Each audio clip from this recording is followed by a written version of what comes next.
Всем привет! У нас сегодня легендарный автомобиль Prado 120. Ну, самое интересное, 150 тысяч пробег. Мы, конечно, очень сомневаемся, ну да ладно.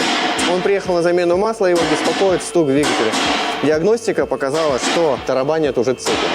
На 150 я сомневаюсь. Мы уже предварительно освободили мотор и подготовили под разборку. Далее будем снимать крышки клапанов и освобождать переднюю часть крышки. Let's go!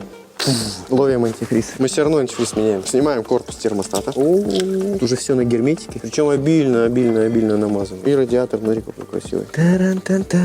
Не, на самом деле мотор очень хороший. Мне он очень нравится. Я уже с ним давно работал. На моей практике уже сталкивался с такой проблемой, что разваливался ролик посередине. Предположительно, здесь такая же проблема. При разборке обязательно мы обращаем внимание на все нюансы, все детали, все комплектующие двигателя. Такие как колечки, ролики, ремни. Самое главное, не забывать чаевку.